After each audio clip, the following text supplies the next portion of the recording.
Meus irmãos, essa carta que Paulo escreveu para os irmãos de Corinto, dentro do cânon sagrado nós temos ela como a primeira carta de Paulo, mas não foi a primeira que ele escreveu para esta igreja. Se você observar aqui no capítulo 5, o versículo 9, Paulo faz uma referência que ele já tinha escrito uma carta anterior a esta, para esta igreja. E a igreja de Corinto, ela começou em um tempo que Deus levou Paulo para aquela cidade. Isso está lá em Atos, no capítulo 18, a gente vai acompanhando, mantenha a sua Bíblia em mãos, que à medida que a gente faz a exposição, você vai conferindo conosco as Escrituras. Lá no capítulo 18, Paulo, ele chega à cidade de Corinto, e quando ele chega nessa cidade, ele chega debaixo assim, de muita pressão. Porque Paulo, anteriormente, se você ver lá no capítulo 16 de Atos, ele vai pregar o evangelho na cidade de Filipe. E naquela cidade ele tem aquela experiência de expulsar um espírito de adivinhação que oprimia e escravizava a vida de uma jovem. E o resultado da libertação daquela jovem foi Paulo ser preso, juntamente com Silas, não somente preso, mas foram açoitados em praça pública, e depois aprisionado, ficando dentro de um cárcere com os pés no tronco. Final da história todos nós conhecemos. Paulo e Silas, mesmo aprisionados, escolheram adorar a Deus, orar, buscar o Senhor, e Deus, de uma forma sobrenatural, manda um terremoto, as portas da prisão se abriram, eles foram livres, o carcereiro aceita Jesus como Salvador, juntamente com a família, e uma igreja começa através da aflição de Paulo naquela cidade. Mas depois, ele parte para a cidade de Corinto, ele passa em Atenas, de Atenas vai para Corinto. E quando ele chega em Corinto, que era uma cidade grega, uma cidade comercial, uma cidade estratégica, Paulo, como missionário, ele foi muito estrategista. Ele não abria igreja, ele não começava uma igreja em lugares que não havia projeção de atender um número grande de pessoas. Se ele fosse hoje, por exemplo, abrir a igreja em Aracruz, ele procuraria um local em que atenderia a maior classe possível de pessoas, onde passasse os empresários, os pobres, os ricos e as várias classes sociais. E ele chega em Corinto, uma cidade grega, conhecida pela sua filosofia, pela influência dos seus oradores, dos seus filósofos, um povo entregue à prostituição, à pornografia viva, real, pessoal, fazia parte da cultura dessa cidade. Ela era influenciada pelos deuses, conhecido como Vênus, conhecido como Afrodite. Dentro do templo desses deuses havia um culto com orgias sexuais. As sacerdotisas eram sacerdotisas prostitutas, e as pessoas gostavam muito da eloquência, da oratória. Os filósofos ficavam em praça pública, criavam seus discursos com a sua eloquência, com a sua filosofia, levavam a multidão a chorar, a sorrir. Eles eram acostumados com isso, com grandes discursos. E olha o que Deus faz. Deus pega o apóstolo Paulo e leva para Corinto. E ele, quando chega em Corinto, ele está apreensivo. Como que vai ser aqui? Será que eu vou ser preso de novo? Será que eu vou ser torturado? Será que meus pés vão para o tronco de novo? Ainda que ele tinha superado esse processo em Filipe, mas a chegada dele em uma nova cidade gerou nele uma insegurança. Pastor Paulo com insegurança. Paulo nunca foi um homem de esconder os seus sentimentos. Algumas vezes ele escrevendo nessa mesma carta, ele falou: olha, quando eu fui pregar para vocês, eu fui com temor e tremor, passei muitas lágrimas, muitas noites frias, chorei, e não fui reconhecido como deveria por vocês. Então Paulo, ele não escondia o seu sentimento, e às vezes a gente quer esconder, mas Paulo não. Ele era um homem de uma personalidade que, se ele estava com medo, ele deixava isso notório diante de Deus. E ele chega lá em Corinto: será que aqui eu vou ser preso? Se lá em Filipos eu expulsei o demônio de uma jovem, eu fui aprisionado, torturado em praça pública, Ah, pastor, mas ele venceu, mas as sequelas ficaram. Ele era como eu e você. Quem aqui já venceu lutas difíceis? Levanta a mão aqui para mim ver. Quem já passou aquela situação que você foi machucado, você chorou, ficou ferido, tal? Alguém já passou por isso? Claro, todos nós, né? Todos nós. E às vezes quando você lembra de uma situação que você vivenciou, você não chora, você não se emociona, e a cada desafio novo que você se depara, não vem aquele certo receio. Será que a história vai se repetir? Será que vai começar tudo de novo? Paulo, quando chega em Corinto, ele está assim: meu Deus, aqui é terra de filósofo, aqui é terra de homens que se prostituem. Quando ele pregou para os gregos em Atenas, alguém falou: o que está dizendo esse paloreiro aí? O que esse camarada está querendo? Porque ele está trazendo uma mensagem que eles não conheciam. E Paulo diz: a minha mensagem que eu estou pregando para vocês, para os judeus é escândalo, para os gregos é loucura. Eu estou trazendo algo que para os judeus não serve, porque eu estou pregando Cristo e o Cristo crucificado. Quem quer saber de Cristo crucificado? Para os judeus, um homem crucificado era maldição, ele era maldito, então escândalo. Os gregos, que estão acostumados com a filosofia de Aristóteles, com a filosofia de Sócrates, de Platão, e chega: olha, para vocês ser salvos, vocês têm que acreditar em Jesus de Nazaré, que ele morreu pelos vossos pecados, que o sangue dele foi derramado para purificar vocês, e vocês são comprados pelo sangue de Jesus. Alguém ouve isso? Calma lá, isso é loucura. Não dá para crer num trem doido desse, não. E Paulo entra nessa cidade. Será que eles vão aceitar a minha mensagem? Será que eu vou ser preso? Ele está apreensivo. E o Senhor, enxergando, visualizando o receio de Paulo, quando ele chega em Corinto, Deus falou: eu preciso intervir na história desse homem. Eu não posso deixar Paulo pregar com insegurança. Eu não posso deixar ele fazer a minha obra com medo, porque você com medo você não produz. Você é ansioso, você não consegue ver as coisas fluindo. Vai ministrar um louvor como vocês ministraram aqui, com o coração machucado, ferido, inseguro, pensando como que vai ser, você não vai fluir. Se eu chegar aqui para pregar a palavra para vocês, cheio de insegurança, cheio de receio, cheio de temor, a palavra não vai fluir. É preciso de Deus tratar, de Deus entrar em ação, e Deus faz isso. Olha comigo Atos 18, no versículo 9, quando Paulo está em Corinto, olha o que Deus faz. E disse o Senhor em visão a Paulo: não temas, mas fale e não te cales. Deus vai falar não temas para quem está com coragem, irmão? Sim ou não? Você só vai ouvir não temas de Deus quando você está inseguro. Josué está inseguro, vai substituir Moisés. Deus diz: olha, não temas. Como eu fui com Moisés, eu também serei contigo. Paulo está aqui inseguro e Deus aparece: Paulo, não fica com medo, não tema, fala e não te cales, entrega a mensagem que eu te dei, transmita a palavra que eu te concedi. Aí você pergunta: mas qual era o medo de Paulo? Qual era o receio do apóstolo para Deus aparecer e falar com ele: não temas?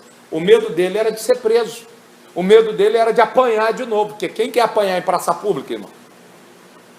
Quem quer ser açoitado em praça pública? Um tapa na cara já é humilhante. Agora pensa ser açoitado diante de toda uma cidade, de uma sociedade, por falar de Jesus. Paulo está ali. Será que vai repetir a história? Em Tessalônica eu fui apedrejado. Em Filipos eu apanhei e fui preso injustamente, porque eu expulsei demônio. Poderia até desistir de pregar o evangelho, sim ou não? Para aqueles que querem um evangelho de resultados materiais, de sucesso, de conquista material, e que não aceita de forma alguma ser humilhado. Eu sou servo de Deus, eu não posso ser humilhado. Quem disse que o servo de Deus não pode ser humilhado? Quem disse? Porque o fato que você é crente, tudo tem que dar certo para você. Isso não é o evangelho de Jesus. O evangelho de Jesus diz que por muitas aflições nós iríamos passar nesse mundo. As aflições do justo são muitas, mas temos uma palavra de consolo, né? Mas o Senhor nos livra de todas elas. Amém. Glória a Deus. Mas Paulo está com medo. Eu também ficaria. E você? Sim ou não? Sim. Você chega lá e vai comer: será que eu vou apanhar de novo? Meu Deus, como é que vai ser esse negócio? Aí Deus entra. Paulo, fica tranquilo, não temas. Fala, não te cala. Mas qual era o medo dele? De apanhar. Olha o versículo 10. Olha o que Deus diz. Porque eu sou contigo e ninguém lançará mão de ti para te fazer mal, porque eu tenho muito povo nessa cidade. Amém. Aleluia. Então o medo dele era de ser preso, era de alguém colocar a mão nele. Aí Deus falou, fica tranquilo, eu não vou permitir que ninguém coloque a mão em você. Então aqui a gente já aprende uma coisa: se alguém encostar a mão na gente é porque Deus permitiu. Se Deus falar que ninguém vai colocar a mão em você, ninguém vai colocar a mão em você. Se Deus diz que naquela situação tudo vai acontecer dentro da vontade dele, e você vai alcançar o objetivo que ele traçou, ninguém vai impedir. Deus disse, olha, aqui a história de Filipe não vai repetir. Quem colocou a mão em você lá em Filipe não vai colocar, porque por que Deus permitiu que ele fosse preso? Se ele não fosse preso, o carcereiro seria salvo? A família dele seria alcançada? Então Deus permitiu para que salvasse uma família. Ah, por que Deus permitiu que eu sou servo dele ficasse no hospital uma semana? Porque ele queria que você alcançasse alguém dentro do hospital para ele, meu irmão. A sua vida está na mão de Deus. Aonde você vai, é Ele que determina, é Ele que comanda. Tudo é da vontade, no querer de Deus. E Deus falou, agora você pode ter confiança, Paulo. Ninguém vai colocar a mão em você, ninguém vai te machucar, ninguém vai te ferir, porque eu, Senhor, sou contigo. E tem muita gente para ser salva aqui em Corinto. Amém. Aí Paulo então ganha confiança, ele cria coragem. Então, se Deus está comigo, ninguém vai me prender. Eu vou pregar para os filósofos, eu vou entrar na sinagoga, eu vou diante das autoridades. E ele começa a falar de Jesus. Esse lugar tinha tudo para que a igreja não crescesse, porque era um lugar difícil, sim ou não? Lugar de gente filósofo, idólatra, pagão. Mas por incrível que pareça, que a igreja cresce em Corinto, a igreja prospera, o evangelho rompe as muralhas da idolatria, do paganismo, da prostituição. E Paulo fica nessa cidade 1 ano e 6 meses pregando o evangelho. Ele fica ali 1 ano e 6 meses falando do amor de Deus. E você vê como que cresceu, que Paulo prepara obreiros, prepara líderes, Paulo levanta discípulos naquela cidade, a igreja avança. E foi uma coisa tão incrível nessa igreja de Corinto, irmãos, que tudo estava dando certo. A igreja explodiu em crescimento, explodiu em fartura e manifestação de dons. Você vê comigo aqui no capítulo 1 de Coríntios, olha comigo, versículo 7, que essa igreja não tinha falta de dom. Paulo diz no versículo 7, de maneira que nenhum dom vos falta. Essa igreja tinha fartura de dom espiritual, tinha operação de maravilha, tinha cura de enfermo, se entrasse paralítico saía andando, cego via, tinha profecia, variedade de língua, interpretação de língua, manifestação da palavra de sabedoria, de fé, de ciência, discernimento de espírito, tinha dons espirituais. Aí você olha assim, nossa, essa igreja era uma benção. É a igreja, essa igreja é fenomenal. Eu queria fazer parte de uma igreja como essa. Essa igreja é a igreja espiritual. Poxa, lá tem fogo mesmo, tem milagre, tem maravilha, os demônios batem em retirada. Era uma igreja incrível, não tinha falta de dom. Mas nem por isso essa igreja era uma igreja espiritual. Ela era uma igreja carnal. Então eu entendo que os dons espirituais manifestados na minha vida e na sua vida não vai identificar a nossa espiritualidade. Dom é manifestação de graça, e graça ninguém merece receber. Ah, eu vou pagar o preço porque Deus vai me usar. Deus não usa ninguém porque está pagando o preço. Deus usa porque Ele quer usar. É graça, é favor. E nós não somos dono de nada. Quem é dono de tudo é Ele. A glória é para Ele. Nós somos vasos de barro que Deus quis esconder os tesouros dEle dentro de nós, para que a glória seja dEle e não nossa. Então, se Ele está fazendo, não é porque você está sendo aprovado, não. Porque muitas vezes, eu creio que alguns de vocês já tiveram essa experiência. Já teve dia que eu estava na carne, irmão. Na carne mesmo. Carne, mas no pecado, na prática, não, na carne. Quando você está dando lugar à ira, você está no espírito ou está na carne? Quando você não perdoa alguém, você está no espírito ou está na carne? Está na carne. E teve ocasião que eu estava na carne, meio revoltado com alguma situação. E aí, meu Deus, como é que eu vou pregar hoje? Como é que eu vou ministrar? Você chega, vai, prega, Deus opera e aquela coisa toda. Aí você pensa, nossa, Deus está provando o que eu estou fazendo. Não, Deus não está provando. Deus está tendo compromisso com a palavra dele. E aquilo ali é manifestação de misericórdia de Deus na nossa vida. Está dizendo, olha, você ainda é carnal, eu estou manifestando graça para te usar. Pensa se você ficar na bênção. Pensa se você dá lugar para o meu espírito. Você agindo do jeito que você está agindo, você está cantando do jeito que você está cantando, meu filho, e eu estou operando. Pensa se você consertar a sua vida e deixar de ser carnal. Então não quer dizer, espiritualidade não é porque nós somos talentosos. Não confunda fruto, caráter com talento, porque para Deus o caráter e o fruto é muito mais do que o talento que nós possuímos. E se você relacionar com Deus e com as pessoas baseado no talento, você vai ser facilmente enganado. Porque lá em Mateus 7, Jesus diz, olha, nem todos que dizem Senhor, Senhor, entrará no meu reino. Naquele dia muitos vão dizer, Senhor, no teu nome profetizamos, no teu nome expulsamos o demônio e fizemos muita maravilha. Tem alguma coisa que atrai a gente mais do que isso? Profecia, maravilha, expulsar demônio. Tem gente que valoriza mais o demônio cair e você não se assusta. A maioria das manifestações demoníacas, entre aspas, são problemas psicológicos. 90%, 10% realmente é demônio, mas a maioria é problema psicológico. A pessoa está com a mente fraca. E a gente valoriza muito dessas coisas. E um dia eu estou num culto, o irmão falou, pastor, o culto foi uma bênção. Eu falei, é mesmo? Quantas pessoas aceitaram Jesus? Mas nenhuma, pastor, mas 20 pessoas caíram endemoniadas.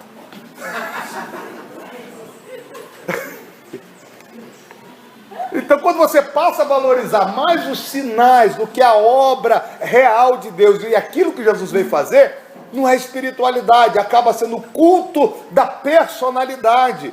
É o culto antropocêntrico, em que as nossas reuniões e ministrações deixam de ser culto a Deus e se torna apresentações, e Deus não aprova isso, e Paulo combateu veementemente essas coisas. Então, o que nos faz espiritual não é os dons manifestados em nós. Dom é graça de Deus, e não significa que alguém foi curado, que ele está salvo. Quantas pessoas que Jesus curou que foram salvos? Jesus curou 10 leprosos, quantos que foram salvos? Um. Às vezes você olha e diz, Deus tem que fazer sinal na igreja para curar, para libertar. Você pode olhar que a maioria das pessoas que vêm para o evangelho porque foram curadas, elas não permanecem. Elas não ficam, porque veio pela emoção daquele momento que aconteceu no culto. É mais fácil alguém que aceita Jesus sem chorar ficar, do que os que aceitam chorando permanecer. Porque foi tocado na emoção. O que vem, a palavra falou comigo, eu sou pecador e eu preciso me arrepender, se converter dos meus maus caminhos. Ele permanece nos caminhos do Senhor Jesus Cristo. Então Paulo está combatendo uma falsa espiritualidade, porque você olha, Jesus falou, olha, eu não vou lidar com vocês com a profecia, porque muitos não vão entrar, e eu vou dizer, eu não conheço vocês. A referência de Mateus 7. Mas ele diz, eu vou ver os frutos, porque pelo fruto você vai conhecer a qualidade da árvore, porque uma árvore má não pode dar um fruto bom, e uma árvore boa não dá fruto mau. Deus, ele olha o fruto, que fruto? Fruto de arrependimento. Que fruto? Fruto do Espírito. Que fruto? Fruto de justiça. Esses frutos vão evidenciar a qualidade de fé que nós possuímos e a nossa verdadeira espiritualidade. Então Paulo está olhando, essa igreja tem fartura de dom, mas aí ele vai escrever para eles, e esse capítulo que nós lemos, ele fala para os irmãos, quando eu fui falar com vocês, eu não pude falar como a espirituais, mas como a carnais, como a meninos em Cristo. Vocês ainda são carnais. Você já pensou uma igreja ser chamada de carnal? Mas era igreja. Sim ou não? Era uma igreja, mas ele está dizendo, vocês são carnais. Vocês não são espirituais. Eu não pude conversar com vocês uma conversa saudável. E ele mostra por que aquela igreja era uma igreja carnal, mas não deixou de ser uma igreja do Senhor. Por incrível que pareça. Amém? Às vezes o sujeito pastor, o camarada está na carne, mas ele é crente? É crente. É crente. E por que ele não deixou de ser crente? Porque Deus não desistiu dele. Ele ainda tem como ser tratado, ele ainda tem condição de ser disciplinado, de ser orientado na palavra, de ser apacentado, e é isso que Paulo está fazendo. É uma igreja carnal, mas olha comigo o capítulo 1, como que Paulo se dirige a esta igreja. Versículo 2, leiam para mim, todos numa só voz. A igreja de Deus que está em Corinto, aos santificados em Cristo Jesus, chamados para ser santos, com todos que em todo lugar invocam o nome do nosso Senhor Jesus Cristo, Senhor deles e nosso. Aleluia. É uma igreja carnal, mas ainda é a igreja de quem? Ela ainda é a igreja de Deus e que está em Cristo Jesus. Ainda tinha solução e esperança para aquela igreja. E Paulo, quando escreve essa carta, ele está escrevendo com o intuito de tratar dos problemas tão iminentes daquela igreja, que não são muito diferentes daqueles que nós enfrentamos no nosso dia a dia, na igreja do Senhor hoje. E Paulo está dizendo, vocês são carnais, mas ainda vocês são igreja de Deus e ainda estão em Cristo Jesus. E então tem jeito para vocês e tem condição de restaurar vocês. Amém. Quem sabe você vem para esse retiro pensando, poxa meu Deus, eu vacilei tanto nesse 2015 e 2016 eu estou cambaleando. Meu Deus, como é que eu vou fazer com a minha vida? Será que tem jeito para mim? Deus desistiu de mim? Não, Deus não desiste de você nunca. Ele te ama e acabou. Você é dele. Ele sonhou com a tua existência. Você está predestinado em Cristo Jesus, o nosso Senhor. Antes que você fosse formado no ventre da sua mãe, Ele já te conheceu. Você pode estar cambaleando, mas a semente de Deus está dentro de você. E Deus te trouxe para esse retiro para que você entenda que ainda que você está sendo carnal, Ele pode te transformar hoje em espiritual, porque você é de Deus. Quem crê que Ele pode fazer isso em você hoje? Levante a mão, dá um glória bem forte para Jeová. Mas quando que Ele vai começar? Quando? Vai começar agora.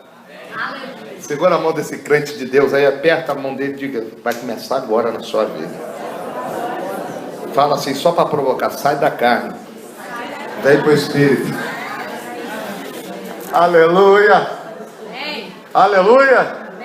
Então você observa que Paulo ele não desiste dessa igreja. Ele poderia desistir, porque eu como pastor não sei se eu ia continuar insistindo com essa igreja não.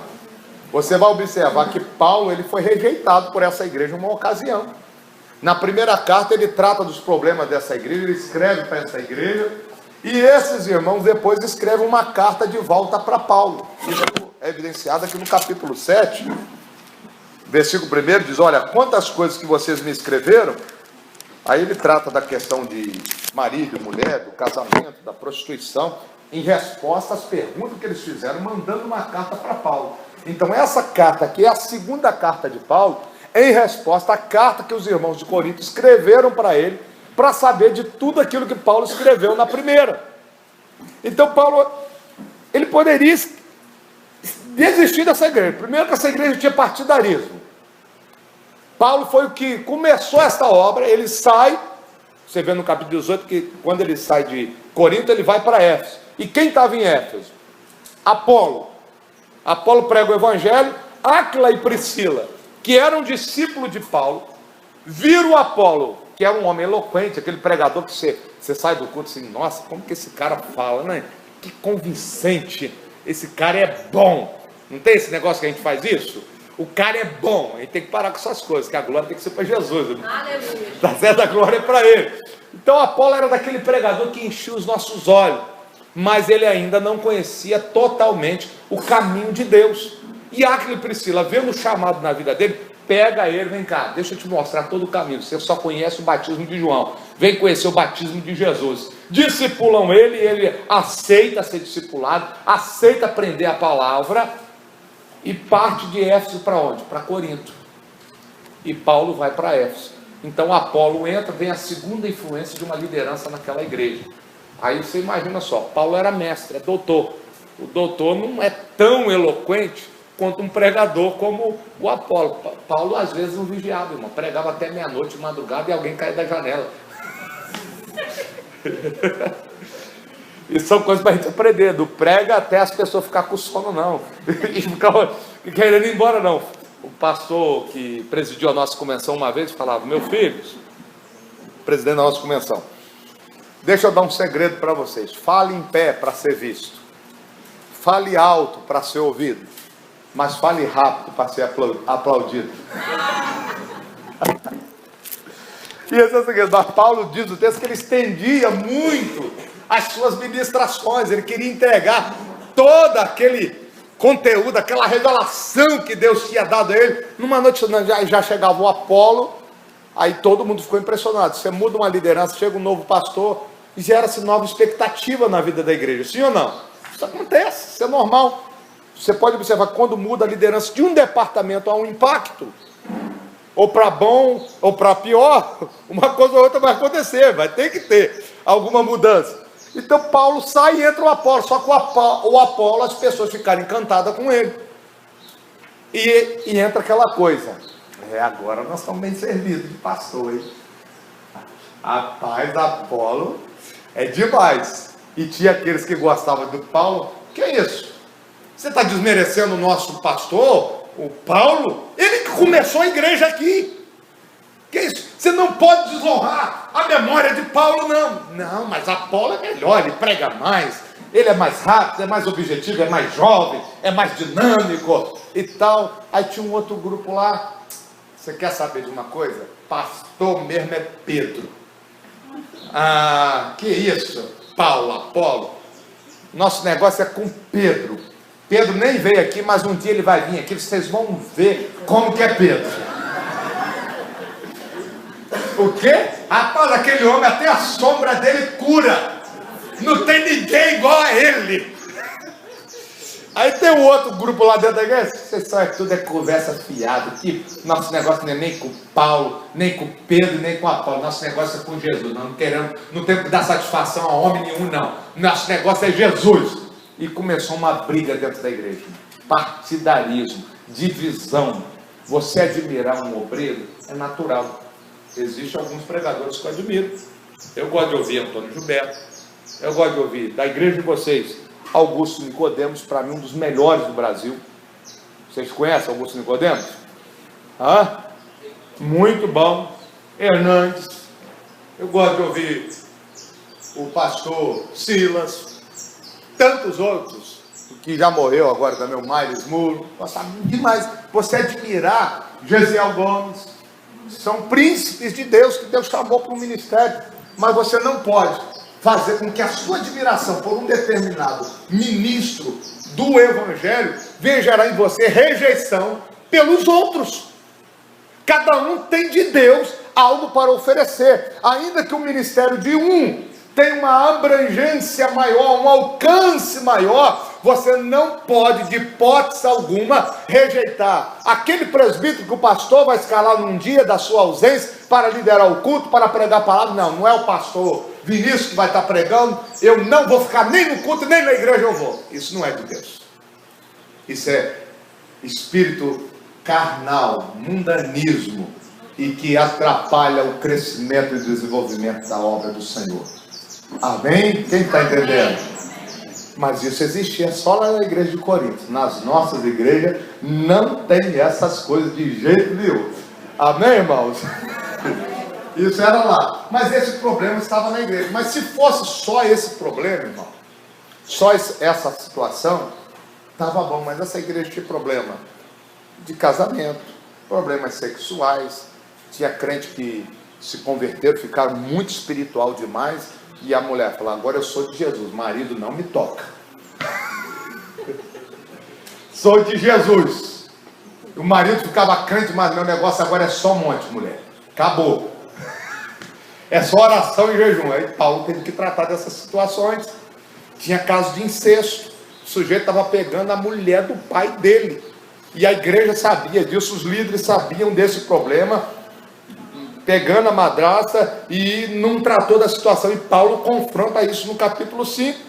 Prostituição dentro da igreja, partidarismo. Então Paulo falou, quando eu fui falar com vocês, eu tive que falar como carnais. Vocês são carnais, são a igreja de Deus, mas estão tolerando essas coisas que está destruindo a vida de vocês. Tinha problema teológico, tinha crente que não acreditava na ressurreição. E Paulo falou, se não há ressurreição de mortos, Jesus não ressuscitou. E se Jesus não ressuscitou, é vã a nossa fé e a nossa pregação. Uma igreja cheia de dom, mas também cheia de problema. E qual igreja que não tem os seus problemas? Fala para quem está do teu lado, pensa numa pessoa problemática. Você está olhando para ela.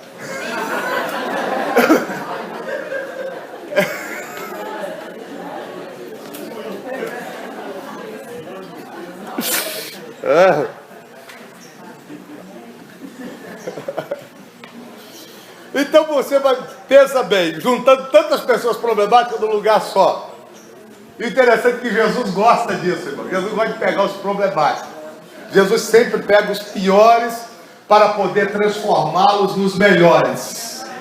Ah, você perdeu a oportunidade de dar um glória bem forte para Jesus. Eu vou repetir. Jesus gosta de pegar os piores para transformar nos melhores. Quem já foi pegado por Jesus aqui? Levanta a mão e dá um brado de glória e aplaude a Ele com toda a força da sua mão. Porque você foi pego por Ele e Ele te pegou para te transformar, para mudar a sua vida para melhor. Aleluia! Então é isso que Paulo faz. Ele diz, vocês são carnais e não espirituais. Aí ele fala, por quê? Porque vocês estão como menino. Ele não usa a expressão menino aqui, criança, no sentido que Jesus usou.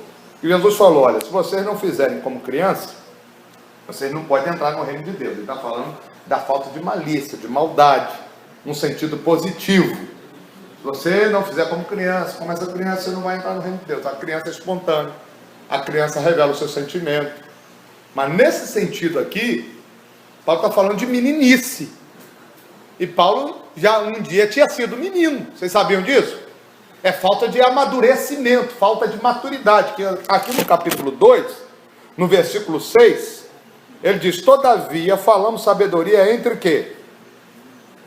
Eu quero que você fale na versão de vocês.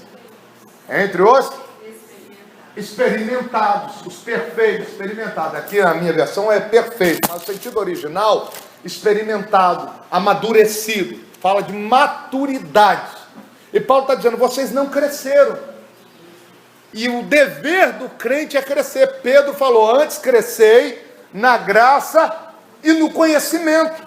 Alcance de maturidade. Você tem que evoluir. Provérbios 8:23. A vereda do justo é como luz da aurora, que vai brilhando até ser dia perfeito. Filipenses 1:6. Aquele, o Senhor, que começou em vós a boa obra, Ele a aperfeiçoará até o dia da sua vinda.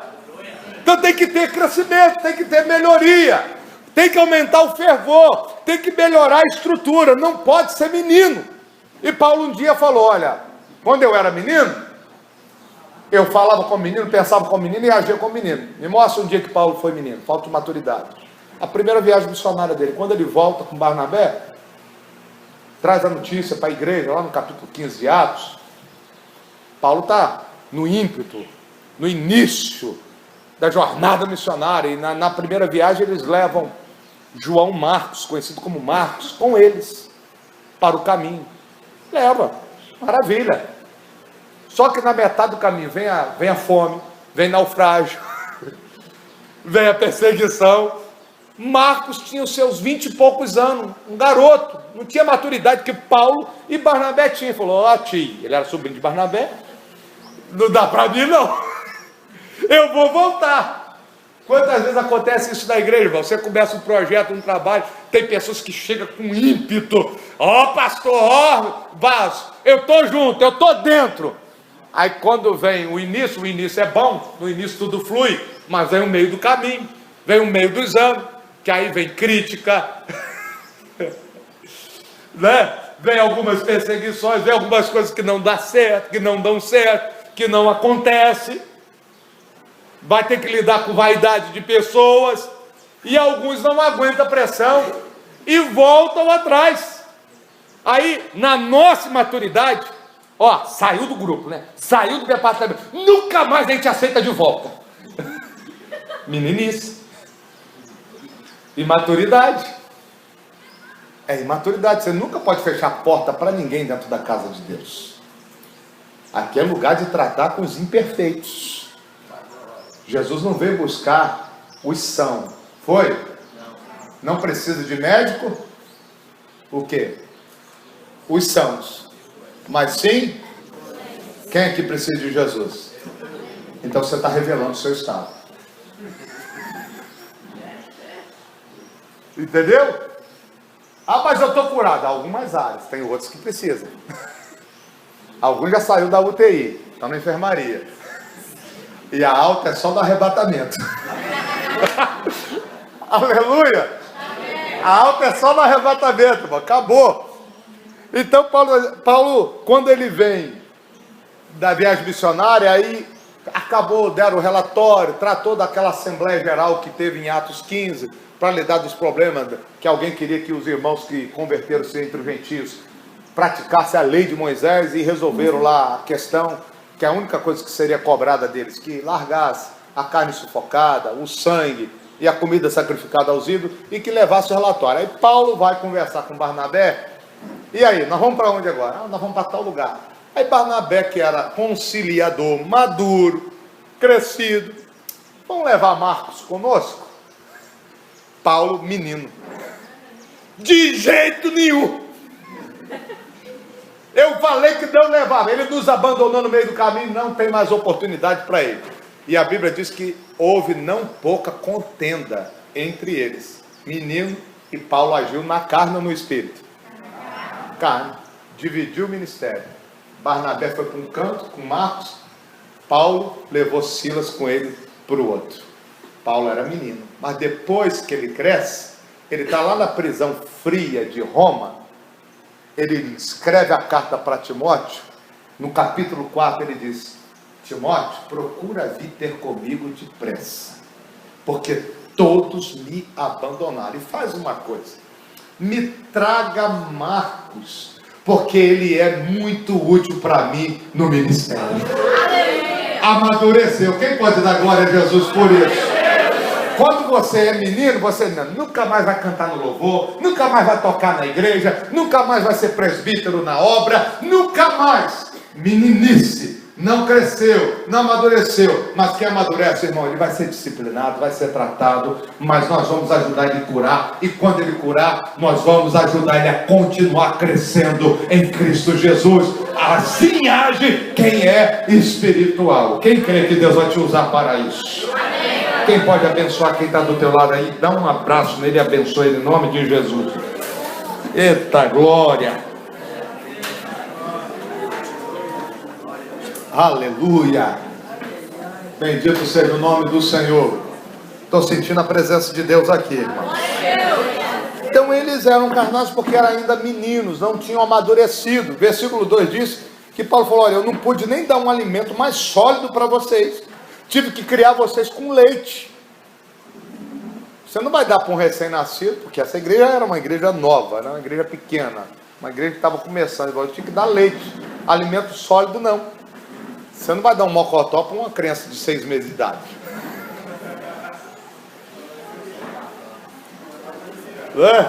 Mas tem gente que fica 20 anos no evangelho, você ainda tem que estar tratando com leite. O escritor aos Hebreus combate isso no capítulo 6. Já era tempo de vocês melhorarem, parar de querer se alimentar com leite e ter um alimento mais sólido. Então Paulo está tratando, vocês têm que ter um alimento de mais sustentabilidade.